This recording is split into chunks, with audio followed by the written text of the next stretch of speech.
again, Nate. So, yeah, you're going to slouch. So, hard for me to so slouch. generate, I know it is. So generate American posture, form of American posture, shape of a sloucher. No, seriously. So now what we want to take our knowledge. So we got a little more. We got more awareness of those muscles by gliding. You know, we could bring our mind in there and feel sensation at different segments. So much of what we're trying to do is bring the mind inside and feel our sensations, the sensations of our experience, which is really the energy of our experience. So what we're going to do is look at how we can take that to transform this posture. I want you to slouch even more. No, try harder, try harder. Okay, do your best. And let these just hang by your side, okay? So... Channel your inner gamer. I can't even pick my head up. Isn't that sad? Oh. So here we've returned to this posture, and what I want you to notice, Shemin, is that right now you are on, and if you try to mimic this at home, when you're sitting like this, I want you to notice that you're on the back slope of your sit bone, right? You're resting on the back of your sit bones, and so what I want you to do is roll forward in your pelvis to the front of your sit bones, and I want you to see how this angle in her back changes. It goes from convex to concave. Now you're on the front of your sit bones, right? Mm-hmm. So now what I want you to do is find the place, the transition point between the front and the back. So you can do that at home too. Roll back and forward, and just let the head hang down for now. Roll forward and back until you find the place where you're on the transition from front to back. And what I want you to notice, did you find it? Mm-hmm. I feel like I did. Is that this low back got long. Go forward one more time. When she goes forward, you might also notice this on a friend or something. This gets tight when she rolls forward. Roll back. Go to slouching again. Again, this is tight. Go to where you're right on the transition point, and we get a little softening through here when she does that. So now you should feel that there's almost like a little pole that goes from here right into the seat. Is that correct? Mm-hmm. So she's kind of plugged into the chair. Her sit bones are plugged in now because she's on the transition point.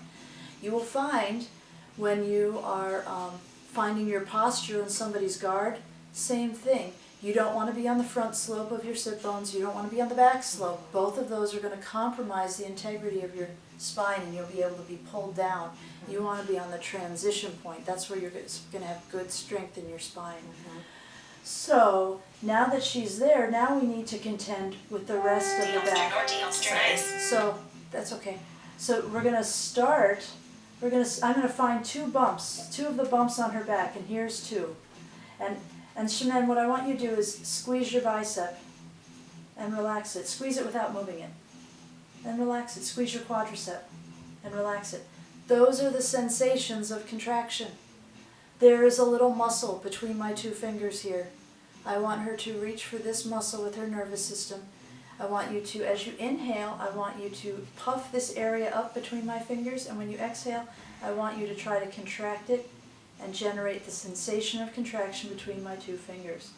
And now I felt her do that. Did you feel a little pank of sensation there, Shemin? Mm-hmm. Of course. And all you really need to do at first, if you can just feel like you just touched it with a little feather tip at first, just to bring your awareness there, you're going to build your conscious competence with these muscles. So go ahead and do this next spot. And so we're basically just climbing up through her spine from bump to bump on her back. And she's going to let her head just hang and go for the ride. She's not going to try to bring the head upright. She's going to go segment by segment, staying on the transition point, keeping this part of her back long. And here to here. And then here to here. And then here to here. And what you can see is that as we go segment by segment, her back comes upright without her ever having to throw this part of her back forward. And here to here. And here to here. And then let's do one more here. So now we have a long low back. The shoulders are at the side. Are you holding your shoulders No, there? no, They're resting. They're came. just riding there. Right? Shouldn't have to pull them back in that uncomfortable manner. Do you feel like you're able to rest in neutral here? Mm-hmm. So she's not having to work here. I feel like She's not having to work. it's not a rigidity, it's just a, But if this part of the spine is collapsed forward, it requires work to hold yourself up. I also want to notice when you take a breath in, Shaman. So you can feel sensation across your back when you breathe if the low back is long. If she throws her back into hyperextension and she takes a breath, there's no motion here. it all goes to the front. It all just goes to the front.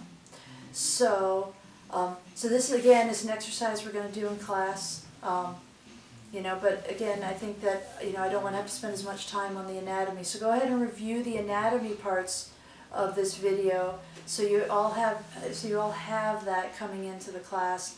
Try it a couple of times, but we will go over it, and try to get everybody to find that segmental motion. Once you find a place where you're like, oh wow, I can sit up straight without throwing my low back forward. I can still breathe. My shoulders are hanging open at the, on the sides of my body, underneath my ears. My head is on top of my shoulders, on top of my hips, and it's comfortable.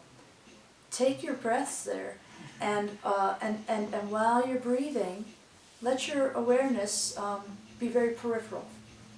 Like let yourself take in the whole room with your vision, so you have a wide angle with your vision.